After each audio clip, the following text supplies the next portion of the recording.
Yo, welcome in. This is Combat Sports Enjoyer. I'm your boy Kay, and this is my first video, at least on this channel. And I love combat sports, especially UFC. And well, UFC 323 just happened, and I have to react to it.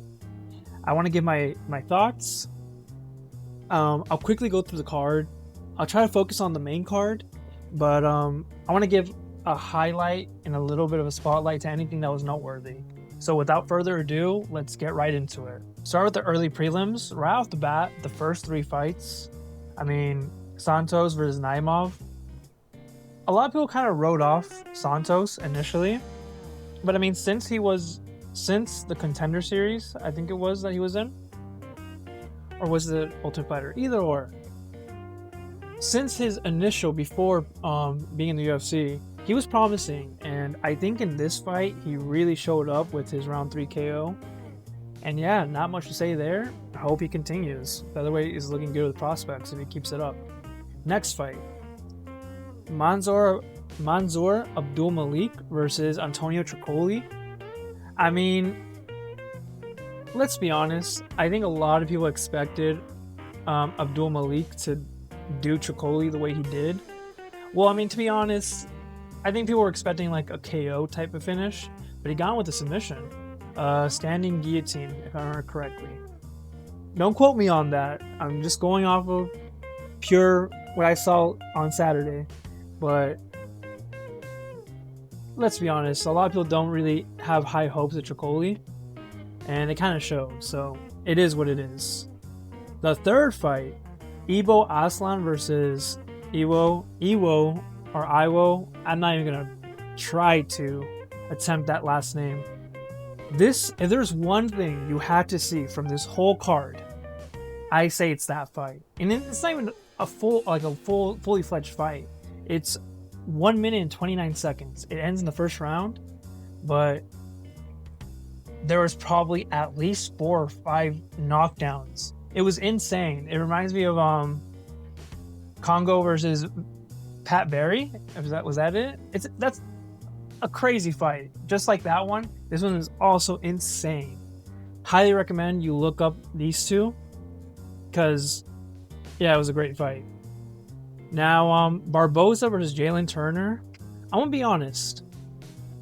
I did expect Turner to win, but I wasn't writing off Edson Barboza because he's a killer, right? You know, he's really old at this point.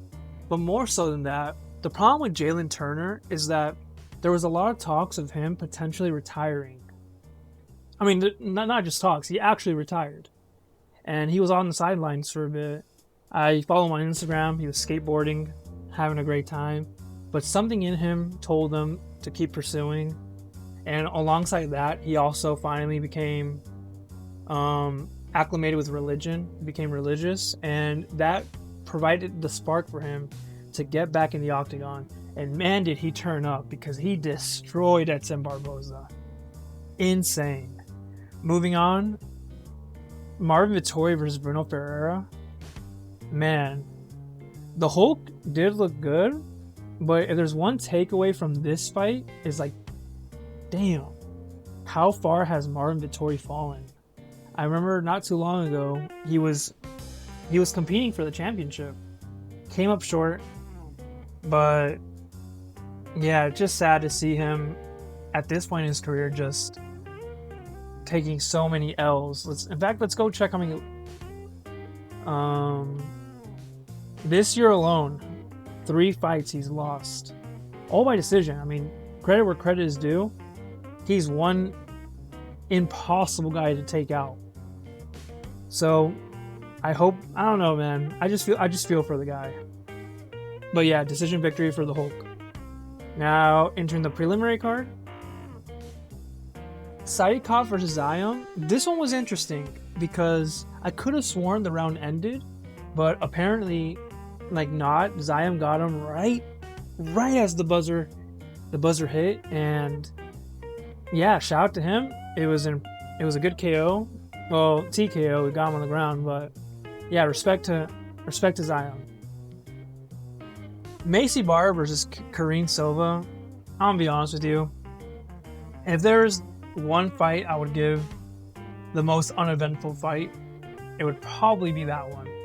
I'm not even going to speak more on it because it was whatever. I mean, congrats to Macy Barber, but I wasn't particularly impressed. Next fight, Terrence McKinney versus Chris Duncan. Terrence McKinney came in hot like he does every fight. I mean, I think it's kind of his MO to go crazy in the first round, finish early. But Chris Duncan weathered the storm and then turned it on him. And let me see. Yeah, and then in 2 minutes and 30 seconds, after he initially got he got flashed. What's the word? He got hurt. Not too bad, but definitely was looking a bit suspect. Looked like he could have potentially lost that. But he recovers, turns on Terrence McKinney, and boom, submits him. I mean, what more can you say? Shout out to Chris Duncan. And finally, the featured bout in lightweight, Grant Dawson versus Manuel Torres. Honestly, shout out to Manuel Torres because if according to my brain, my knowledge, he's Mexican as well, just like I am. And man, that KO was fucking nasty. Like, yeah. I complete shout out to Manuel Torres. I didn't go too in depth with these because I want to spend most of my time here in the main card. So let's start with the main card. Jan Blachowicz versus Bogdan Guskov. Guskov, he was the guy who came in dressed as the Hitman, as Agent 47, and to be honest, you'll notice that this whole main card was very memorable. The whole card, top to bottom, was great, save for a few fights here and there. But this whole card is memorable, the main card, and you'll see why. First off, in the Jan Blachowicz fight, which by the way, I thought Jan Blachowicz won. I won't complain about the majority draw, but I had 29-28 for Jan Blachowicz, and it's unfortunate too because this isn't Jan Blachowicz's. I'll just say Jan. This isn't Jan's first tie. It's actually second now. The first one being against Ankalaev a while ago, a couple years ago. So unfortunate for Jan. I wonder where this puts him. Who knows? But moving on. Henry Cejudo versus Payton Talbot. The second fight of the main card. Went to decision, but man, this was easily one of the best fights on the entire card. I did not expect Henry Cejudo to come out with that fury. I was expecting him to play it safe, and you know, especially with people, if you've been watching fights for the past couple of years, or you know, if you watch fights at all, you know when people know their final fight's coming up, they tend to not be at their best, and not just because they're past their prime, which that is also true, but just mentally, it's almost like they're already checked out half the time. Not even half the time. It seems like they're checked out most of the time because they're well aware that this is the final fight and there's nothing to look forward to past that, you know? When you know you have, let's say, 5 more fights, of course you really want to win your next one because that puts you in a better position for a better matchup, maybe going up the rankings. Henry Cejudo, though, he knew he was coming to an end. So that had me in doubt whether this fight was going to be promising. And then, even though I didn't doubt Payton Talbot, there was a lot of people who wrote him off just because of his last 2 fights, one being a loss, the other being a win, but a lot of people saying that he wasn't that impressive in it. These guys totally turned it up, especially that second round. Oh man. There was one moment in the second round, right, where Payton Talbot gets Henry Cejudo 2 or 3 times clean to the face. And you can tell he rocked Henry. One more thing, especially with what I said about Henry potentially checking out of his career already, you would think that he may back down or that was the moment where he was going to get finished, right? No. Henry Cejudo traded. He rocked Payton Talbot in return, and these guys just started trading, going out like basically just a war, a dogfight. And I did not expect that, but I'm pleasantly surprised. That was a fantastic fight. Man, I don't always agree with Henry Cejudo's takes.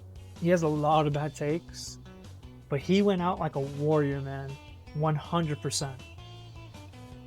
Now the third fight. Brandon Moreno versus Tatsuro Taira. I mean, what can really be said about this fight? I think most people agree that it was ended prematurely. Even though this was the first time I think Brandon Moreno's ever been finished. It just doesn't feel right. Despite that, though, you gotta give credit where credit is due. Taira went hard. He was impressive. And I think it sets him up to fight for the flyweight belt in his next fight. Speaking of flyweight, now we're entering the fourth fight, and possibly the most shocking thing to happen in the entire card. Alexandre Pantoja defending his belt against Joshua Van. Can't even be called a fight, because quite literally in the first exchange they had, Joshua Van caught the head kick. Pantoja went down to the ground, and in trying to catch himself, he broke his elbow. And if the third fight on the prelims, or the early prelims with Evo versus Iwo, is something that I 100% recommend you check out, this fight, the flyweight title fight, is 100% something I don't recommend you to check out. It's nasty, and it's such a shame that even if Pantoja recovers, and let's say he fights once again in the future for the belt, gets it back, the records he was building up, to be in the history books, they're broken now, and they'll never be recovered. His win streak is over. His consecutive defense record is over. And yeah, even if he gets the belt back, that's if he gets it back, because he is, I think, at least 35. An injury like this could completely alter the trajectory of his career. Sorry, I was looking for the words. Pantoja might never be the same. And even if he is, it doesn't help that what he was building up has been basically destroyed. I mean, don't get me wrong. Even if he wins and defends a couple more times, everyone will give that to him. Like, oh yeah, dude, like, of course, like, we're not going to take anything away from Pantoja. It was just a freak accident. But in the history books, like, in the records, it's kind of a done deal. Despite that, though, congrats to Joshua Van. I saw a lot of people getting mad the way he was celebrating, but this is my opinion on that. He's 24 fucking years old. He's young, and he just accomplished reaching the pinnacle of the sport. Let him have his moment. With time, with maturity, with experience, he will grow and learn and be more mature about things. But just take his age into consideration and allow him to just have his moment. Even despite how he won the belt, him being the champion now is a life-changing situation. And yeah, I'm happy for him. I just feel so bad for Pantoja. Now finally, the last fight. For the bantamweight belt, Merab Dvalishvili was defending against Petr Yan. The second fight. And wow, I was blown away. Petr Yan looked like one of the best bantamweights I've ever seen. And I will say this about Merab. I'm not a Merab hater, but let's be honest. If there's one trait of his that is far beyond everything else, I guess you can say the one truly world-class trait that he has, or characteristic, is his cardio. And that cardio that he has seeps into everything else. For example, I would argue that he's not really that great at takedowns, but because of his insane cardio, it allows him to continuously attempt those and tire people out. His cardio is essentially his cheat code. But Petr Yan, oh my god. The cardio was not enough. Petr Yan was absolutely on fire. He had like a takedown defense of like, if I remember correctly, about 5th round, I saw he was at least at 92%. Stuffed almost every single takedown Merab had.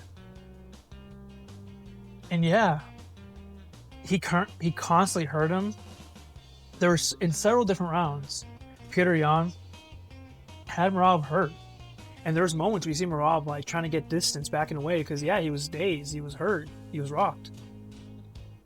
He put on an absolute clinic, and I know some people were arguing that maybe Merab should have won. I saw Aljo, and to be honest, I'll give Aljo a pass because he was there in person, and it's different watching it in person compared to someone like me watching it from a monitor. The angle, you know what I mean? But there is no way, in no world did Merab win that fight. I completely understand the 4-1 odd, like not odds, the 4-1 scoring. Petr Yan put on a clinic against Merab. And at the same time, some people are going to argue, hey, but it's because Merab has fought 4 times this year. Can you blame him? Like, of course he wasn't going to be at 100%. I'm sorry, but you can't use that defense if you willingly signed up to do the fight. Once you step into that octagon, we have to judge you for your result, what you put out. And unfortunately, it didn't pan out. So if you're going to make that argument, maybe Merab shouldn't have fought 4 times. Maybe that's why that record has never been accomplished before, because of that very reason. So it is what it is. Merab maybe wasn't there. Who knows? But his strategy didn't work. His cardio was not enough. And Petr Yan, is the bantamweight champ of the world. It was a great card. UFC 323 is in the books. And I'm looking forward to next month, where Paramount finally starts we get the new Paramount deal, and I guess we see how UFC is then. But yeah, this was my first video on this channel. I hope it came out okay. I didn't have a script. I'm trying it without a script, just based off memory. But yeah, I hope you enjoyed it.